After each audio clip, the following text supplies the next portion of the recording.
Bună seara! Descriem un nou caz de scleroză multiplă, o formă recurent remisivă cu debut prin puseu spinal.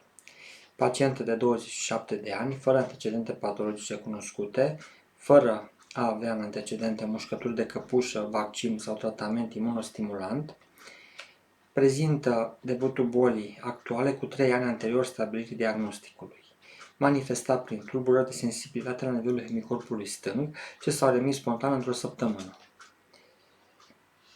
Simptomele au survenit în contextul unui surmenaj intelectual, stres. Ulterior, din nou, în context incidental de stres psihic, pacienta prezintă tulburări de sensibilitate la nivelul hemicorpului stâng, care au caracter persistent. Examen neurologic, fără semne de iritație meningiană, semn lermit pozitiv, fără deficit motor, reflexe cutanate abdominale abolite pe stânga, reflexe osteotendinoase declanșabile, mai vii la nivelul hemicorpului stâng, semn Rosner și Babinski prezente pe stânga, hiperestezie dureroasă cu caracter radicular C6-T1, hipopalestezie distală membre inferioare, hipoestezie și parestezii distale membru inferior stâng, având un scor de SS de 2.0. 2.0 înseamnă dizabilitate minimă într-un sistem funcțional.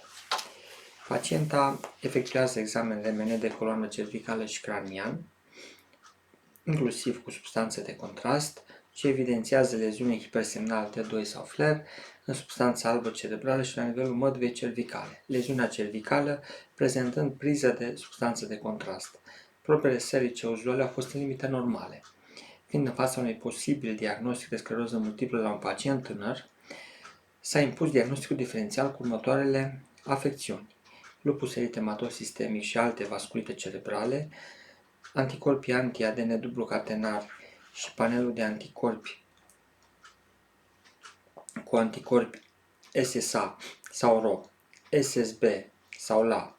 S-a făcut inclusiv RO52. Anticorpi anti-PM-SCL, care sunt prezenți de obicei în sindromele de suprapunere, sclerodermie, polimiozită sau dermatomiozită. Anticorpi anti-ADN dublu catenar. Toți aceștia, precum și anticorpii antinucleari, au fost negativi. Neuroborelioza. Anticorpii antiborelia, Burgdorfer, IgM și IgG, negativi. Sarcoidoza, angiotensin convertaza, normală. Screening de HIV, sifilis, hepatite, toate normale. Aspectul imagistic și clinic întrunește criteriile McDonald din 2017 cu prezența a 2 sau mai multe recurențe, leziuni cerebrale compatibile cu semnele clinice ale pacientei, diseminarea în spațiu, susținută de prezența leziunilor în locații anatomice distincte, supratentorial și cordon medular cervical și diseminarea în timp, susținută de prezența concomitentă a leziunilor inactive și a celor active, adică a celor captante de substanțe de contrast. Criteriile RMN Barkhoff-Tintore, care au fost incluse în criteriile McDonald, aceste criterii au fost luate în considerare la publicarea criteriilor McDonald, deci sunt anterioare acestora. Acestea evidențiază diseminarea în timp și diseminarea în spațiu. Diseminarea în spațiu necesită cel puțin o leziune captată de substanțe de contrast în secvența T1 sau mai mult de o leziune în hipersemnal T2 cu diametru mai mare de 3 mm în 2 sau mai multe dintre locațiile următoare. Deci una în T1 sau mai mult de una, minim una în T2 cu diametru peste 3 în 2 sau mai multe din următoarele locații: periventricular, cortical, juxtacortical, infratentorial și la nivelul măduvei spinării. Deci în 4 niveluri. O leziune la nivelul măduvei spinării poate fi considerată echivalentă pentru o leziune infratentorială, iar o leziune captantă de la nivelul medular se poate echivala cu o leziune captantă de la nivel cerebral. Diseminarea în timp necesită o nouă leziune hipersemnal în T2 față de o imagistică anterioară sau prezența simultană de leziuni active și inactive în același studiu imagistic. De asemenea, când se impune efectuarea puncției lombare, Aceasta este indispensabilă deoarece benzile oligoclonale pozitive sunt un indicator al diseminării în timp, conform noilor criterii revizuite McDonald din 2017.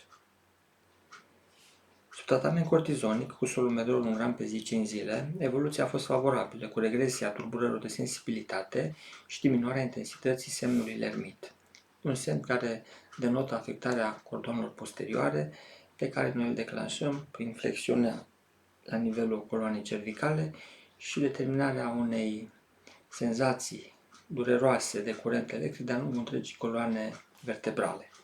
Se observă în RMN-ul cu secvența T2 la nivel cerebral leziuni hipersemnal diseminate în substanța albă biemisferial, la fel și în secvența FLAIR, tot așa leziuni hipersemnal diseminate în substanța albă în ambele emisfere.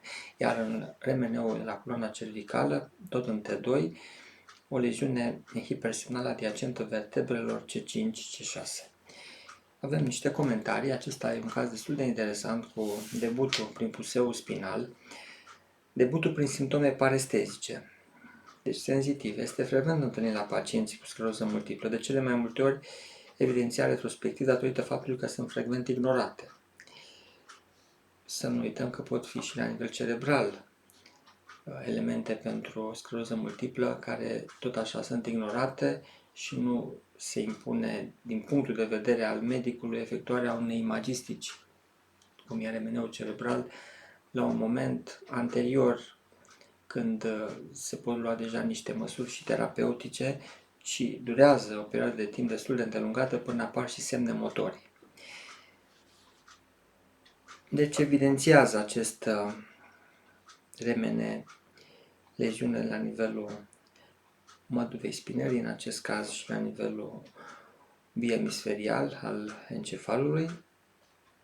De cele mai multe ori se evidențiază retrospectiv scleroza multiplă datorită faptului că aceste simptome sunt frecvent ignorate, cele senzitive. Asocierea dintre paresteziile focale și tulburări de sensibilitate obiectivabile, hipoestezie, nivel de sensibilitate, pot ridica suspiciunea unei leziuni medulare, ce necesită completarea diagnosticului cu RMN cervical. Leziunile captante de gadoliniu, substanța de contrast, evidențiate la RMN, semnifică pierderea integrității barierei hematoencefalice, motiv pentru care se administrează cortizon, solumedrol, megapuls terapie, 1 gram pe zi 5 zile minim, zile consecutive, sau dexametazonă cu puternic efect antiinflamator. Inițierea cât mai rapidă a tratamentului imunomodulator se corelează cu o rată mai redusă a acumulării de dizabilitate, oferind pacienților un prognostic mai bun pe termen lung. De aceea e necesară diagnosticarea timpurie, chiar dacă sunt doar simptome senzitive, pentru că în acest caz, de exemplu, aveam multiple leziuni. În funcție de profilul pacientului, se va alege unul dintre agenții imunomodulatori disponibili la ora actuală. Interferon beta-1b cu administrare subcutanată, cum e betaferonul, beta-1a cu administrare subcutanată, cum e rebiful, beta-1a cu administrare intramusculară, cum e avonexul, PEG-interferonul beta-1a, cum este plegridii, glatiramero acetat cu administrare subcutanată, copaxonul, terapii orale precum teriflunomida, obagio, fingolimodul gilenia, metilfumaratul tecfidera, natalizumab, sunt anticorpi monoclonali tisabri, cu administrare intravenoasă în perfuzie lunară, alemtuzumab lentrada sau ocrelizumab ocrevus și off-label rituximab. Deci sunt multe terapii care se pot iniția, diferite de la caz la caz în inițierea lor, aceste terapii imunomodulatoare, pentru că ele, dacă sunt administrate din timp, pot să ofere un prognostic mai bun pacienților pe termen lung prin acumularea în cantitate mai mică sau în proporție mai mică a dizabilității, mai ales pe termen lung. Cu alte cuvinte, merită investigat un pacient tânăr sau nu neapărat foarte tânăr, dar oricum simptomele senzitive nu trebuie scăpate cu vederea. Trebuie obiectivate atunci când ele pot fi obiectivate și reexamina pacientul. De multe ori ele pot ascunde ceva organic, pot fi cum e în acest caz, elocvente pentru o afecțiune, din păcate, incurabilă la momentul actual, dar care, bineînțeles, se poate trata și ameliora ca prognostic dacă se inițiază tratamentul timpuriu și totodată prognosticul depinzând de aceasta. Să aveți o duminică plăcută!